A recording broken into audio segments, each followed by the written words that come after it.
So, hi everybody. Welcome to political science, and then welcome to political science workshop on writing. This is the best thing that's ever going to happen to you. Mark my words. I'm Kate Korycki. You have it right there. I am the lead writing TA in political science. I teach teaching assistants, the people with whom you're going to be interacting quite a lot, how to introduce writing instruction in tutorial, okay? So I want to do this session. I said, hi. I want to do this session on a thesis statement, okay? Political science is a writing discipline. This is how we communicate, we write, and it's a thesis-driven one, okay? However, having said this, many students are intimidated by the thesis. We don't always make it clear what we mean by it. So here is me going to tell you how to nail it, okay? So please ask questions. We have 20 minutes, half an hour. There will be a lot, but I'll have a lot of examples. I will talk a little bit, and then you will do some work, and then we'll talk together, okay? So it should be fine. All right, so talk about the thesis, practice thesis, talk about the thesis. Thesis, thesis, thesis. Okay, at the end I will ask you to do an evaluation, which I would really appreciate if you did do. I actually will not let you leave unless you give me one, so. They're right here anyway, I'll distribute them later. Okay, so, here we go. So, the thesis statement in political science, okay? What is it? So I start with this by saying it's not an opinion, it's not a fact, and it's not a topic. And we will go through examples of these in a second, so don't worry. It is a proposition, it's a stipulation that explains something and uses evidence to do it. So think of it in terms yx because A and B, okay? This sounds a little hairy, but we'll get to it, okay? You can actually get the copy of these slides, so you don't have to write this furiously. Sorry, okay? So just email Lauren, and she will just send them to you, so don't worry. So the first, I said that the thesis statement is not an opinion, okay? So I'm giving you two statements here. The decade of Roma inclusion is the best thing that happened to Roma. Right? Statement one. Statement two is, I will demonstrate that the decade of Roma inclusion benefited the Roma in Europe by looking at the initiative X and Y and their outcomes, and I will argue. The second is a thesis statement, the first is an opinion. So the difficulty we have with an opinion in political science is that we don't know who is speaking, on what authority, and based on what evidence. And it's just, an opinion is a beginning of a thesis, but it is never a thesis, okay? So you can clearly see a distinction between the two. And the second statement is clearly trying to explain something to you. And what that explain, the why and the because, if I were to restate this, the second statement says, is going to explain to the reader why Roma should be the happiest people on earth after the decade of Roma inclusion in Europe, okay? That's a controversial statement, by the way. You don't have to buy it. The thesis statement is not a fact, okay? So I'm giving you a list of, there are 3 sentences there. Roma live in Europe, Roma are discriminated against, Roma are discriminated against in France. Okay, the problem with these is these are not even facts. They're just statements. They become facts the moment you provide evidence for them. But even if with evidence, they're still not a thesis, okay? A thesis will have to be reframed into a why, because, supported by evidence relationship, okay? Easy peasy so far, right? Okay, it's not a topic. All right, so here we have reasons for discriminations. I'm interested in reasons for discrimination in the world. Or I'm interested in global inequality. Okay, this is all great, but it's too broad. You can't, your papers are like 5 to 10 pages. Like no one can really answer these questions in 5. So you need to focus and narrow. You need to say when, you need to say what is inequality. So this is just the beginning. This is only a mark of your interest area. This is nowhere near a thesis for you, okay? You have to think why, because. Okay, so to go back to what it is. So first is to stipulate something is to express doubt, okay? To argue something is to use evidence.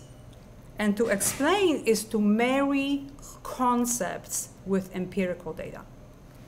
I will show you examples of thesis statements, and we will clearly show you which is which. Okay, the first one is here. In this paper, I will examine whether Canada exhibits effective political participation. I will assess effective political participation by tracing voter turnouts in the last federal, provincial, and municipal election.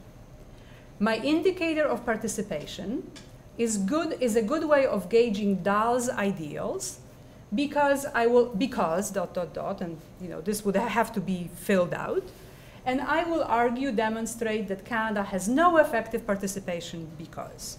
So this is an effective thesis statement, okay? It is. The doubt is here is that you're not taking anything for granted, not you yourself and not the reader. You have to explain what the political participation is. You have to explain why the voter turnout has anything to do with the political participation, why they relate. And then you have to explain, Canada, for instance, may demonstrate that in federal election, 60% of electorate participates, and in municipal it will be like 45.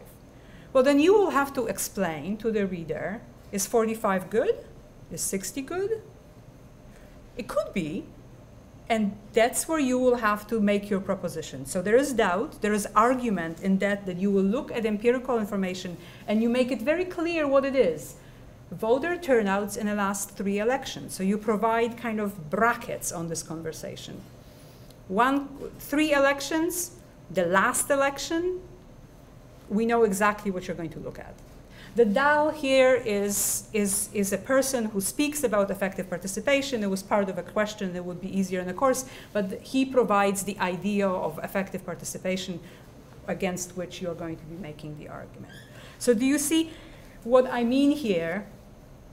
That this statement differs from the ones that we saw before. Okay, the why, the because, the evidence, and tight focus. Okay? Okay, I've got 2 more, and here I will ask you. So first we read them. We'll start with the first one, and then we'll go to the second one. Development is unequal, and this is inevitable. The North exploits the South, and this has not changed in 300 years. I draw on Lenin and Venezuela's to make that claim. I look at the example of Guatemala and examine its trade patterns in the last 5 years to demonstrate my point. It's not a perfect thesis statement, but it's not bad at all. So now I would like you either tell me or take a piece of paper and write down what is the why question and what is the because here. Okay?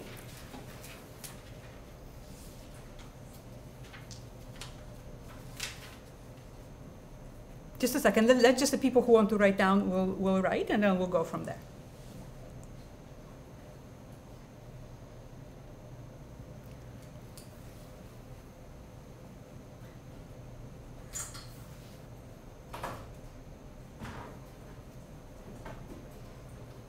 Are we ready? No, not yet. Okay.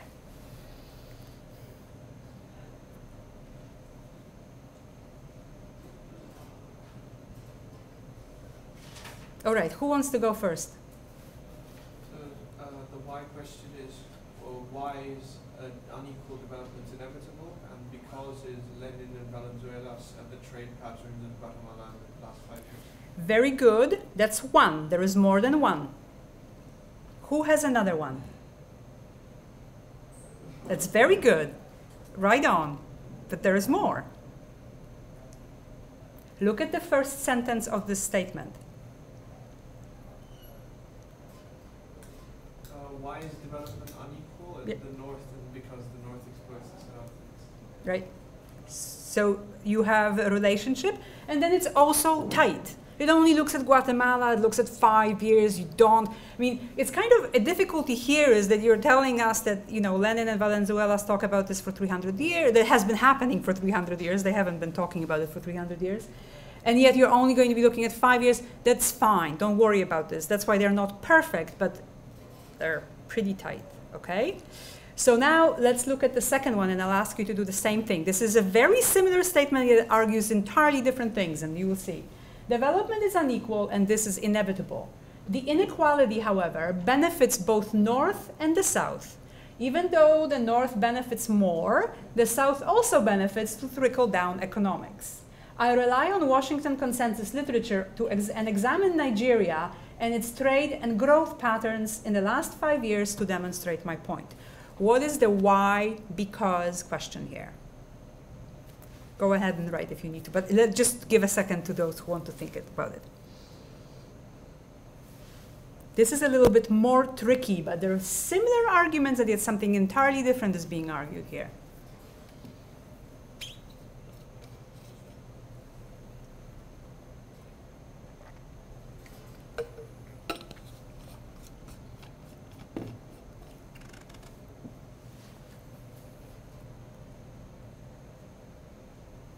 Okay, a gentleman at the back wanted to give it a crack. Okay, go ahead. It's about why the unequal distribution in the global economics is actually beneficial for both parties. Fantastic. That's one why. And what is there a because there? Yes? Yeah, because of trickle down economics. Right? Exactly. Very good. So there are both why and because. Is there more why because relationships as stipulated here? The answer may be perhaps the same, but the why question could be, why are some countries benefiting from trickle-down economics? Okay? I'm sorry, why are some countries benefiting from inequality? Because of trickle-down economics. Also, isn't it because of the Washington consensus literature? Well, the Washington consensus literature doesn't do anything, it only explains, right? Like you have to remember that what is written by people is contestable. You buy it or you don't buy it, but you have to explain why. So the Washington consensus would be only your conceptual framework with which you work, but it's not in itself doing anything, although that's again not quite true. Washington consensus does do things. But anyway, these examples are not quite real. I just made them up without looking up any data. So this just, don't quote me on that. Well, if you want to make these statements, go ahead, but that won't serve you right. So we've got two very tight, good things. Okay. Now, I want you to look at, I want you to now do the work. Okay, you've got, I'm giving you gun violence, Toronto and Chicago. You write me a thesis statement. You're welcome to use makeup data, you know, and kind of evidence, like I don't know how many, there is a disparity in favor of Toronto, obviously, but you can make up the percentages, okay? So just give me a thesis statement. Take a few minutes. It's worth it. It's worth it. These are 3 long thesis statements. Wrap it up, wrap it up.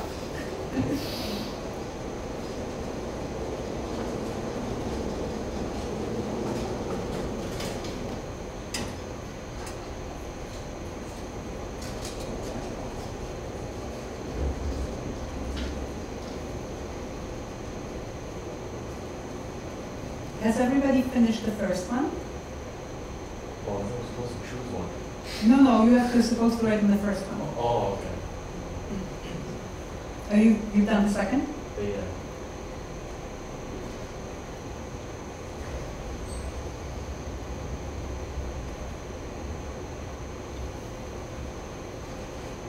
Okay, we have to start. Who wants to go first? You want to start? Me? Well, I don't know. I just made this up. Yes, okay. Please give us the thesis statement, not to worry. Well, gun violence is consistently lower in Toronto than Chicago, according to Stats Canada. There is a gun culture in Chicago that lends glamour to violence as shown by popular tattoo designs. Okay, that is very interesting. I think it's good in that you are pointing to evidence, both in the fact that there is a disparity, and you're trying to prove that there is culture of violence, and you're doing this through tattooing. That is as a statement that is good. You would in kind of, if this were a real paper, you would have read something on top, of course, and there would be some kind of conceptual framework on which you could draw on to think about culture. Okay, very, very good. Why? Because relationship. Go ahead. As I stipulate that gun violence in Toronto is greater than in Chicago. This is demonstrated by statistics on gun-related homicides in both Toronto and Chicago over the period 1999 to 2010. I postulate that this is due to lower regulations on the purchase and use of firearms in Toronto than Chicago. Very good. Again, the same addition would have to be made, that you would perhaps need to look at some literature on institutional framework that makes it so in Chicago rather than Toronto, but very good. Anybody who wants to go next? One more. Okay. I'm not done. Okay, that's fine. Give us what you have. This is a redrafting idea, right? So this is it's fun. Rates of gun violence among youth in Toronto, Canada surpasses American city of Chicago. This increase in gun violence in youth has been attributed to higher rates of poverty in inner cities. I will not There you are clearly, you're getting the idea that there is a why and there is a because which you're trying to answer. Yes, that's fun. That's very good. Now, someone who has done democracy question, because that is a little bit more. Go ahead. It's a little more abstract to begin with. That's why I want you to go there. Okay, please. But the thing about me is I didn't structure it as like. Okay, read what you wrote, and we'll see. Due to the pernicious presence of bureaucracy which cannot be controlled democratically, as was the case with the growing influence of the military-industrial complex which dragged the U.S. into a variety of conflicts, renders a system which takes away the sovereignty which lays in the hands of the citizenry and other democratic institutions. Okay, so first of all, you will have to make it into 5 sentences rather than 1. That's a first statement. Oh, okay. And it is, at the moment, a little bit too sounding like an opinion rather than an analytical statement, okay? You would need to tease out more of these. There are most certainly why, because relationships there, but you would need to point to other indicators. What you're basically suggesting is a democracy that is kind of transporting violence out of its borders, kind of. What I'm trying to say is you can't control the bureaucracy within the democracy, like bureaucratic systems. Right. Okay. So this is does everybody hold that thought? Does anybody want to? Does anybody have one that you want to share? Okay. Hold that thought. We will come back to this because this is a segue to my next point. Brilliant. Okay. I said democracy is the best form of government because it institutes. It's the best at instituting universal values by using sense conception. Of political rights and civil liberties. I will examine X country between this state and this state, and X country between this state and this state, to discover which system better delivers those values. And what were your indicators that would indicate that one country is better than the other? Did you have one? I'm sorry. Civil liberties and political rights. Okay. That's fine, but these would still need to be teased out. How are you going to know if civil rights and liberties are protected, right? I'm saying it's a good beginning, but it would have to be more specific. Like, because to say that rights are written into Constitution is not enough, right? We all know that rights can be abused notwithstanding. Okay, so let me just move us to next slide. And these are final thoughts, but this connects precisely to the question, to the final point that was made. If an assignment asks a question, answer it. And the reason this is a segue, because you went more in the direction of bureaucracy. This is doable, but you have to frame it differently. You have to stick with the framework of an assignment and say, democracies are perhaps, maybe considered the best regimes in the world, but have failings because the penetration of democracy, bureaucracy. You got your thesis statement. The way you framed it, it was like you're more interested in bureaucracy and you don't really care about the assignment and you're going to write on what you want rather than the prof. Listen, we can spot it, okay? So the first rule is if there is a question, your thesis has to answer it, okay? No wishy-washy, just say it. Say it so we're not confused, and say it early. If assignment does not ask a question, it just sort of says, write about democracy being the best or not the best, explore, then you ask a question. You frame it in your head into the kind of why, because, or how, because, okay? This is going to help you tremendously. Use as direct language as possible. Use active voice. Use short sentences. So active voice, example is, the father cleaned the house. The house was cleaned by the father. Ha ha. Sorry, ha ha. The active voice would say, father cleaned the house. Fewer words, easy to read, direct, punchy. So if you have a lot of sentences that have was and by, you're in a passive word, and that's not good, okay? So direct language, short sentences, active voice, show, don't tell, start early and rework. The adjective is the enemy of the noun. That is together with show, don't tell. Look at your opening paragraph or your paper and just on one page remove every adjective and see how that reads. You will find out that every time that you're using very, great, you're amplifying rather than giving evidence.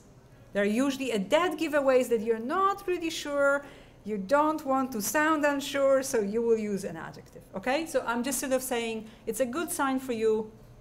Short sentence, no adjectives, evidence. Okay. Any questions?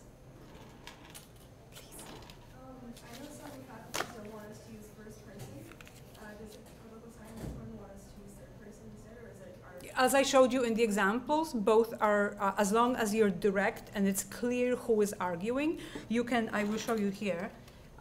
So here development is unequal. So you're making both types of the statements. And I is perfectly acceptable in every subdiscipline of political science. That's the word. That's my discipline. But yes, you're perfectly fine. And you're perfectly fine not to use it, but don't be afraid. It does also don't overuse it. There are papers that just I is at the beginning of each sentence. Just like give some voice to your evidence as well. Okay. Any other questions? Mm-hmm. So you said they talked about the conceptual framework that you have to use for Lenin and Valenzuela. So how does that? So if you think about a thesis as investigating like causality in a certain topic. Yes. Where does the analytical framework fit into that? Most likely, the anchor of it will be in the course. Okay, the anchor will be in the course, or if it's totally open, sometimes you're just pick a question, pick a topic. My step of finding the analytical framework would be to kind of read an article or two on a topic, and then kind of see where the bibliography takes you from there, and see if you agree, disagree, and why, and then try to talk to your TA. Talk to the professor where you can take it. But usually the course will give you enough materials, okay? So these are writing resources. First and foremost, your TA. Ask them for writing help, and ask them during tutorial, think of this idea that they need to be guiding you. The rest are U of T resources, which you probably know about. Use them. So now evaluation. So thank you very much. You've been a good group, and very short. Please complete it. You can't leave.